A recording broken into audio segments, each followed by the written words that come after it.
Greetings and welcome to another Warhammer 40,000 kill team video. Today I'm going over the kill team of the Arbites found in kill team Soulshackle. But before we get into things, please remember to like and subscribe as well as comment. Let me know what you thought of this video and review. Do you agree or disagree or like it or whatever? And remember, I've got a Discord you can check out in the episode description below, as well as a Patreon if you want to give me some more support. But first, thanks goes to Games Workshop for providing this to review for free.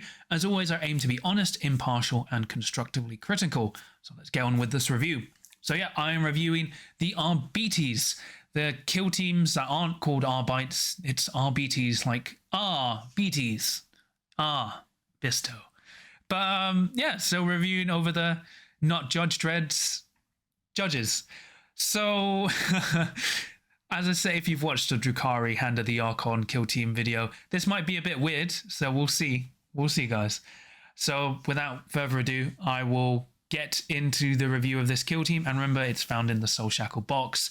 So if you want to get this kill team, well, at least for the first 3 months, you're going to have to buy Soulshackle, which hopefully hasn't been raided by 40k players. But let's get on. So starting off with the roster, for the Arbites Exaction Squad kill team, they have the archetype of Security and Seek and Destroy, which is a really good mix. Probably the best two combinations in the game at the moment.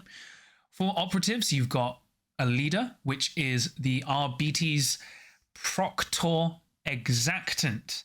And they can either have a combat shotgun and a repression baton, or a Dominator Maul and Assault Shield. So either gun or melee. You choose. Then you can have 10 other operatives, including a Castigator, a Churgant, a Gunner, well, you can have up to 2, but you can either give them a Grenade Launcher, Heavy Stubber, or Weber. Then you've got a Leash Master, a Malcator, a Marksman, Revelatum, Subductor, Vigilant, Vox Signifier, and Cybermastiff. And your kill team can only include 2 Gunners and up to 4 Arbites Subductor operatives. And then, other than everyone else, you can only include one of them. So the only downside is it's an 11 operative kill team, which isn't bad. You're basically going to need 2 boxes to build a full kill team roster, because you can only build 11, and there are 1, 2, 3, 4, 5, 6, 7, 8, 9, 10, 11, 12, 13, 14 options. Technically 15.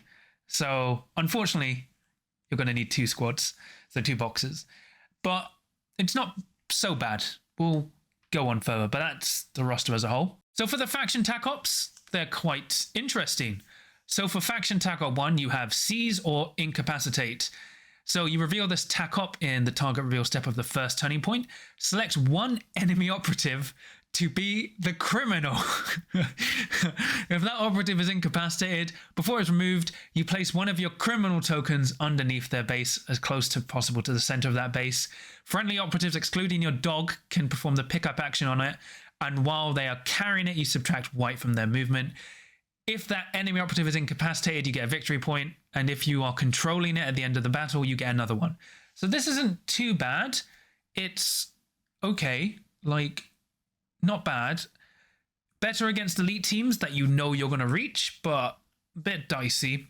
Then you have Contain Threat, which is reveal this Tac Op at the end, in the target reveal step of any turning point.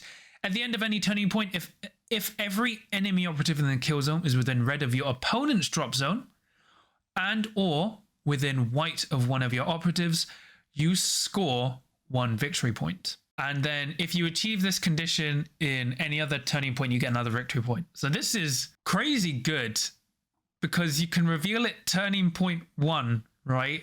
And in some situations, it's really hard for your opponent to not be within red of their own drop zone, or if they're all within white of your operatives. This is crazy. Like, the fact you can reveal this turning point 1 is pretty dumb. Pretty dumb. I think this is one of the best Tac Ops in the game, at least for scoring 1 Tac Op, like 1 victory point. I need to play it more, but very good. Then you have Gather Evidence.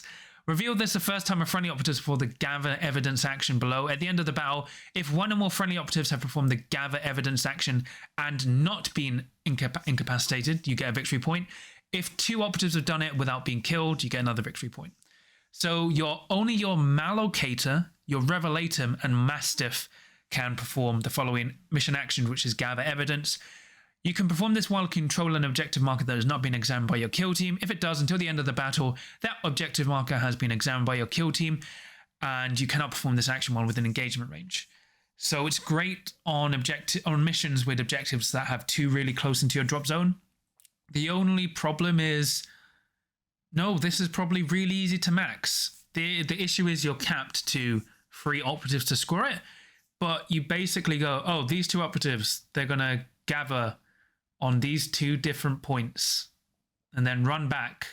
Okay, I'm going to now score 2 victory points because you're never going to get these guys. Really strange how powerful these Tac Ops are. Feels oddly imbalanced. Very reminding me of Breaches, but Faction Tac Ops 2 and 3, very good. Very, very good. For the faction kill team ability, their ability is Ruthless Efficiency, so this is something every operative has.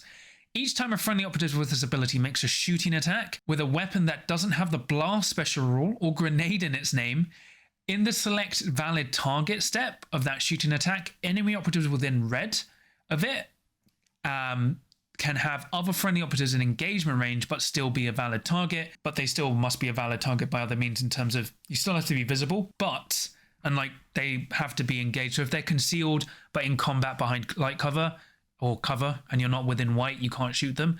But this is really powerful. So if you can charge block stuff and then just walk up and shoot them, this is an insane ability.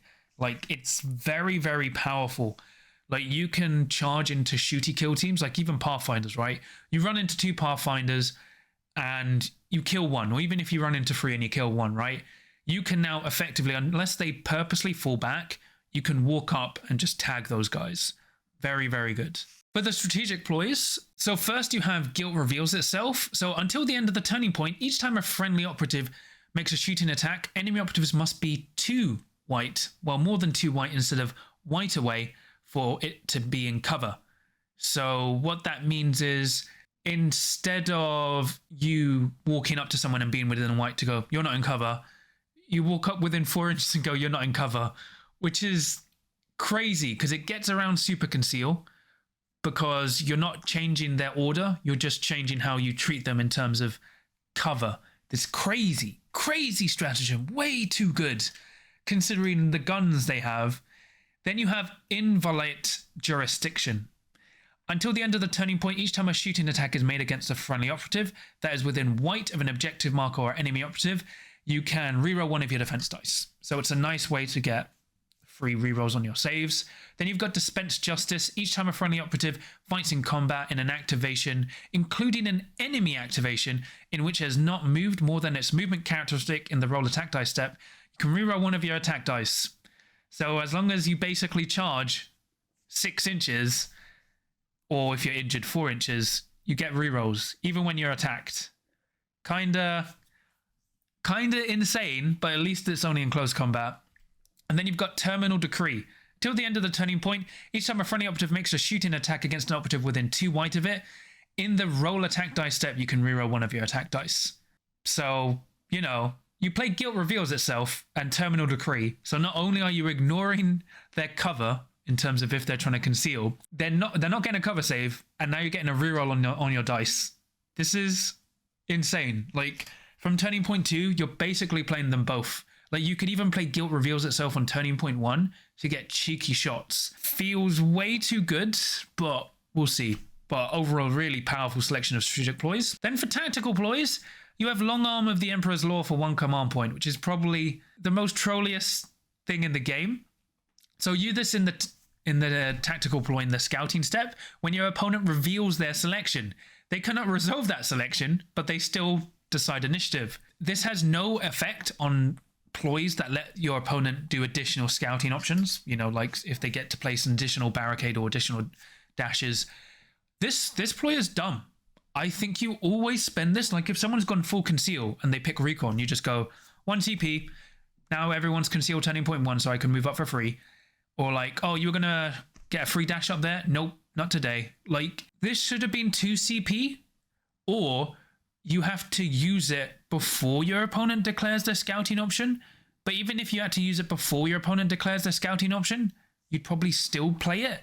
Like, because the issue is, you wait for them to do their scouting option and you go, yeah, you're not. It's really just pure unfun, and I'm kind of disappointed they allowed this to happen, because it's going more, oh yeah, this is thematic, but now this is also really unfun to play against. Like, as an RBT player, you're gonna love doing it. Everyone's gonna hate them because they're gonna be like, well, you can't fix this with CP +1. Yeah, you know, they could, even 2 CP is probably not enough. So, I mean, it should have been 2 CP, but while it's funny, I think this is a ploy that crosses the line of being funny and just being a pure negative play experience. It, like, for certain kill team, like, especially as they encourage people to use scouting options more with the new critical ops, I really dislike this. I think this is just a bad design choice. Then you've got exact punishment. Use this tactical ploy after an enemy operative fights in combat, makes a shooting attack against a friendly operative within blue of it. That if that friendly operative isn't incapacitated, you can immediately perform a free fight or overwatch action if that enemy operative is a valid target. So it's a nice way to go, oh, you fluffed, well, now you die. But that's not too bad. That's just like, you know, if your opponent's unlucky. And even if they overwatch, they're going to be, you know, hitting at -1. And if they're fighting in combat, they may be injured already. So it's not too bad. Then you've got brutal backup. So use this tactical ploy after a friendly operative fights in combat with combat support. One of the friendly operatives that provided support can immediately perform a fight action, but can only target the enemy operative fought originally. And only if it's a valid target. So this is crazy. You could charge someone and pass, then actually charge them to get +1 to hit. And if you're still alive, then you fight again with someone else and they get +1 to hit. Very, very good. Situational, but more balanced, but I like it.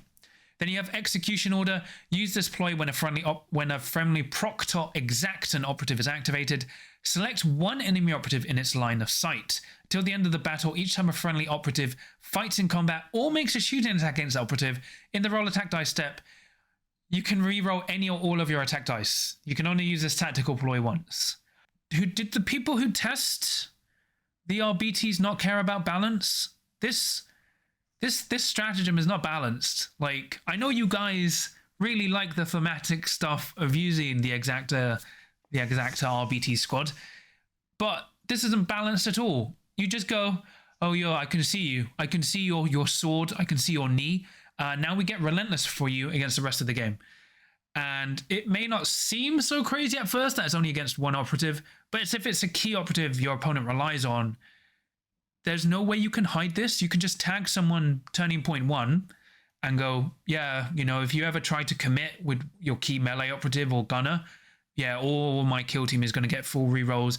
And even if you try and keep them up, like keep them hidden, I've got guilt reveals itself to just go, oh, look, I'm within 4 inches of you. I can just shoot you anyway. Like, while the strategic ploys are very strong, but they're kind of balanced, the tactical ploys feel all over the place. Like Long Arm of the Emperor's Law and Execution Order are just way too good. It's really sad to see that it feels like the people involved got too ahead of themselves with the funness of using RBTs instead of thinking about the balance. I could be wrong, you know, this is just a first take, but these are the kind of ploys I don't like to see in Kill Team, so it's really disappointing to see them.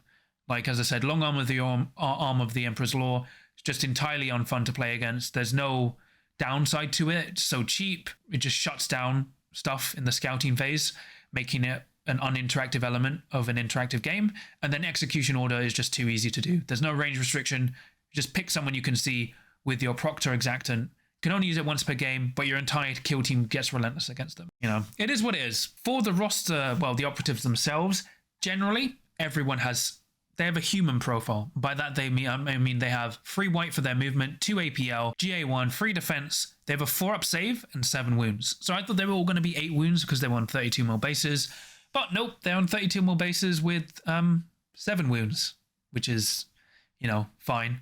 But first up, you've got your Proctor Exactant, which is your leader.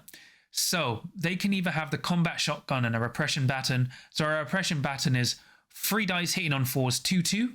Basically what, you know, the Breacher Axes should have been instead of 3-4 hitting on 3s. Oh, well, hitting on 4s, but 3-4. So his combat shotgun is 4 attacks hitting on 2s, 4-4, or long range 4 attacks hitting on 4s, 2-2. So not bad. Personally, I prefer the Dominator Maul and Shield. So the Maul has 2 profiles. Offensive is 4 dice hitting on 3s, 4-4, lethal 5 up and stun. And then defensive is 4 dice hitting on 3s, 4-4, repress and shield. So while your leader has the shield loadout, has a 3-up armor save, and then repress. Each time this operative fights in combat with this weapon, if you are the attacker, even if you are not the active operative. So if you pick the defensive option and are charged, you get to parry or fight first. And then the shield, each time you fight in combat and parry, you parry 2 hits instead of 1. So you become super defensive and really hard to kill. Next, you have the Nuncio Aquila. So each time an enemy operative would perform a mission action or the pickup action within blue of your token, or this operative if you haven't deployed it yet, they have to spend an additional action point. And then when determining control of objectives, if they're within blue of your operative or the token, they count as 1 APL less, but it's not a modifier. And then for 1 action point, you can deploy the Aquila. So the first time you perform this action during a battle, place one of your Nuncio Aquila tokens within red horizontally and any distance vertically of this operative. Each time you perform this action thereafter, you can move that token up to red horizontally as long as they're within red of this operative. You cannot perform this action while within engagement range. So basically, you deploy it, and then its effects basically are wider, or you don't deploy it, and it's always within blue of your leader. So you've got some nice flexibility there. Next, you've got your Arbites Castigator. This is the guy whose safe word is justice, and looks like he'd fit more in the hand of the Archon kill team than he does in the Exaction Squad. But so he has a combat shotgun. So all combat shotguns hit on 4s, 3 dice. So hit on 3s, 4 dice, 4-4, with long range being 4s, hitting on 5s, 2-2. So they're like suck it breachers. And then he has the Excruciator Maul, which is 4 attacks hitting on 3s, 4-4 with rending and stun. So he has Engendered Focus. So you can ignore any modifier to any of this operative's characteristics. Zealous Dedication. Anytime it would lose a wound on a 6, as a 6-up DPR, doesn't lose a wound, and then he can arrest someone.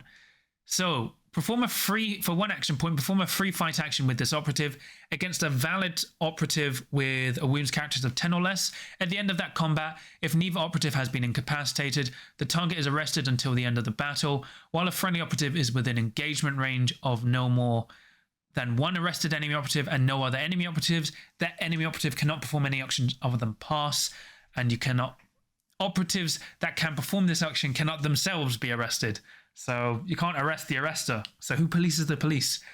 So this is good used near the end of a turning point or someone who's on their own, because you can just tag someone and go, well, I'm not going to kill you, but I'm going to, you know, trap you in combat, and all you can do is pass. So kind of good. Not amazing. Thankfully, this isn't kill team wide, so not too bad. Then you've got the Cherugan, who is your medic. He has a shotgun and he just works as a medic. He can either heal someone or revive someone. That's pretty much it. Next, you've got your Gunner. So this is interesting. You can only select 2.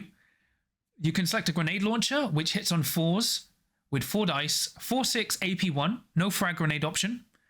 So that's unfortunate. Then you've got the Heavy Stubber, which is 5 dice hitting on 4s, 3-4, ceaseless fusillade on heavy. And then you have the Weber, which looks like a melter gun, but isn't a melter gun, which is 5 dice hitting on 3s, 2-2, lethal 5 up and stun. So it's got 1 more dice than the old Webers. I think generally you go with the grenade launcher and Weber. Unfortunately, your grenade launcher hits on 4s, so that's not great, but you probably just go grenade launcher Weber. I don't think you go the Heavy Stubber. It does add some range to your kill team, but you don't necessarily benefit from it because it's 5 dice with ceaseless. If it had Relentless, it'd be pretty good, but as it stands, don't take that, I think. Maybe against Vet Guard, but he shoots and then dies. Then you've got your Leash Master. He controls your dog. He's also comes with a shotgun. So he has the Handler special rule. So each time this operative is activated, you can also activate your Cyber Mastiff at the same time, completing their actions in any order. So it's basically group activation too. So it has an attack pattern. When this operative is selected for deployment, you select one of the attack patterns for your Cyber Mastiff. Aggressive gives them relentless, swift gives them +Y movement, or defensive improves their save by 1.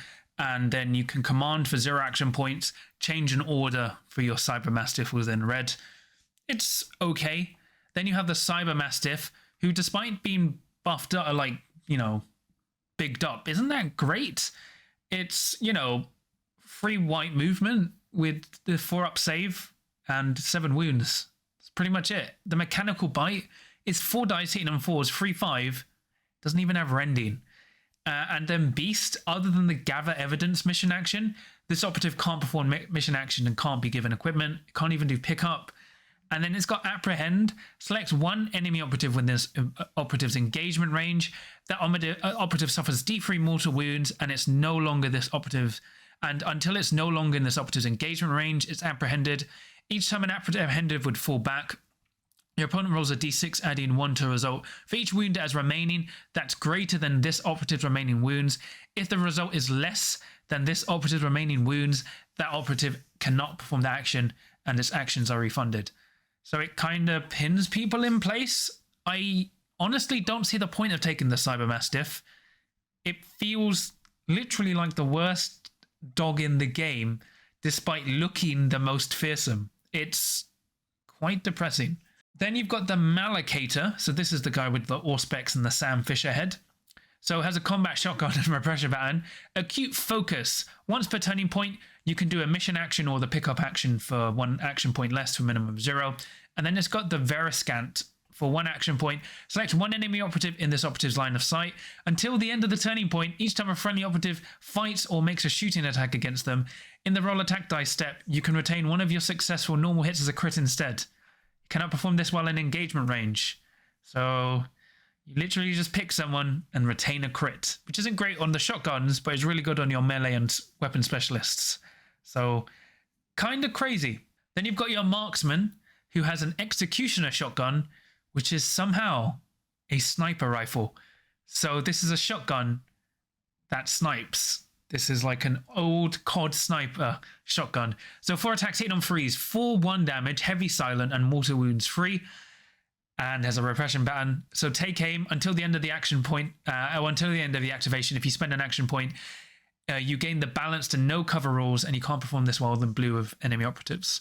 So oddly, this is actually a really balanced sniper, silent sniper with a shotgun. Like, it's dumb in terms of it's a sniper shotgun, but it's actually not that good because all it's basically doing is 4/4. It kinda is good at hitting stuff in the open or in cover with an engage order, but it's actually not that threatening, which is really strange. But I'll take it. At least it doesn't hit on 2s and does something like 3/3 with mortal wounds free on a crit. So there's that. Then you've got the Revelatum. This is the guy with the pistol. So he has a scoped pistol, which is 4 dice hitting on 3s, 3/1, and mortal wounds 2 on a crit. So all you're ever doing is 3 damage.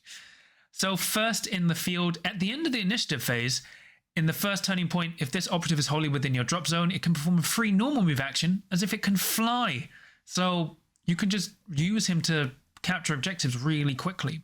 Then he's got the Soul Guilt Scan, which for 1 action point, select 1 enemy operative visible and within red of this operative. Until the end of the turning point, friendly operatives visible and within red of this operative, treat this enemy operative as if it has an engage order.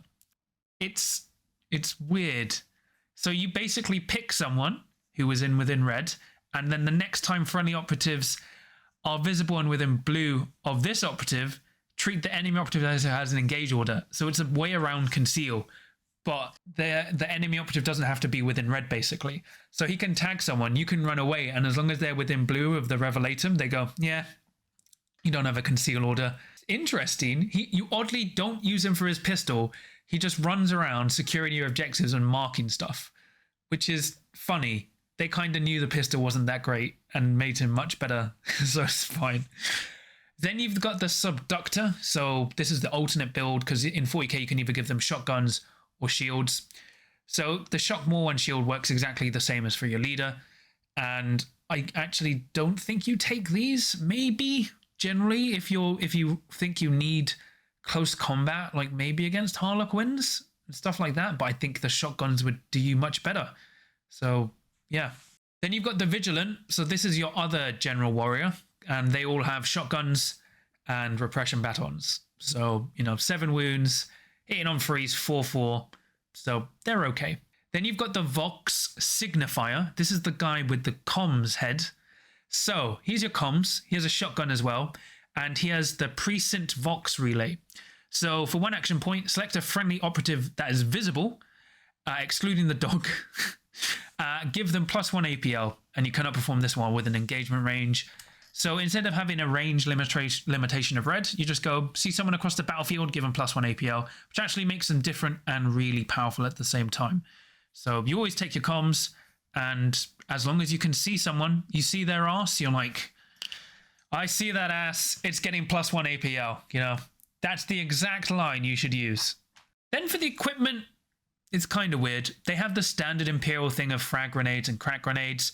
They have stun grenades, which work exactly like the stun grenades for the Imperial Navy breaches, except these are 3 equipment points instead of 2. So maybe they realized spamming 5 stun grenades is probably too good.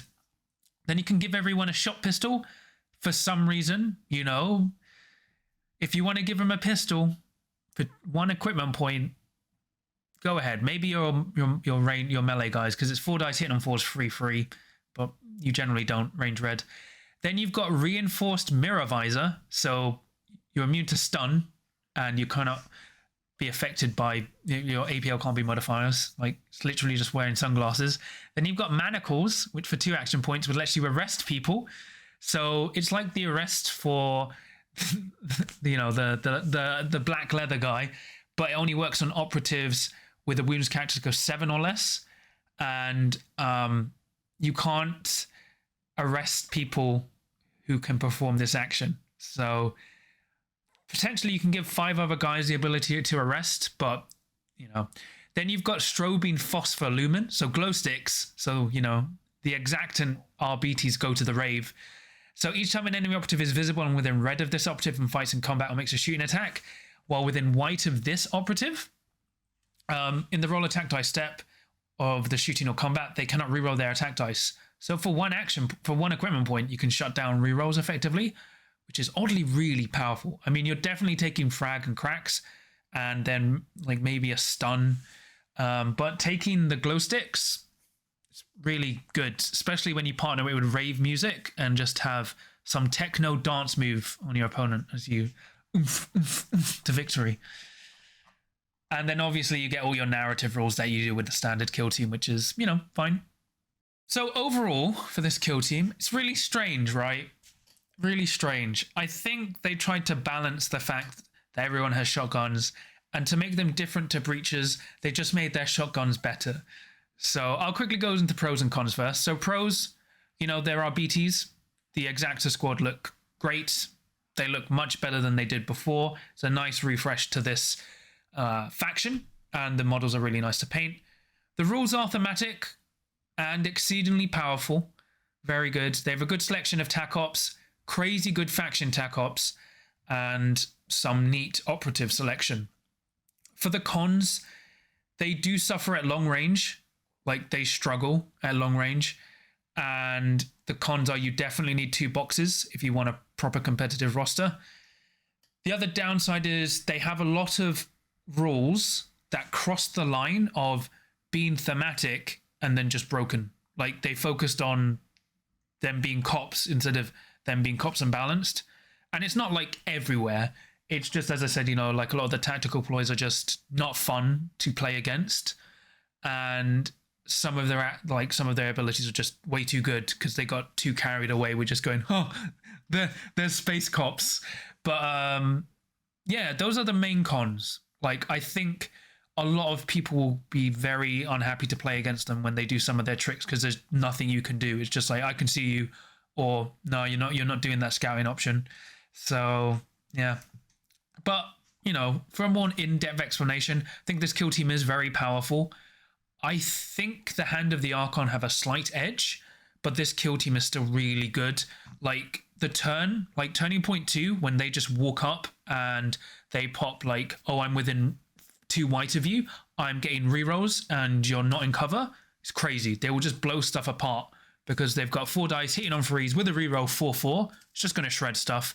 They still have some decent combat guys. Like, I think you'd always take the leader with the shield. They've got 2 pretty much auto score faction Tac Ops. So you just go faction Tac Op 3 or 2, and then you just pick like either Seek and Destroy or Security, and you go to town.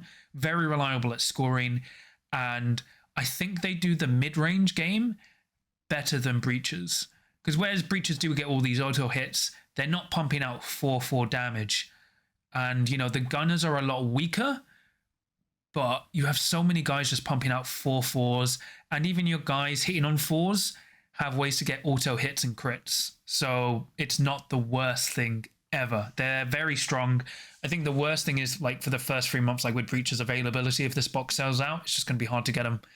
But they're a very strong kill team. Definitely not one to underestimate, and one you definitely need to learn. They have a lot of tricks. But that's pretty much it for this review.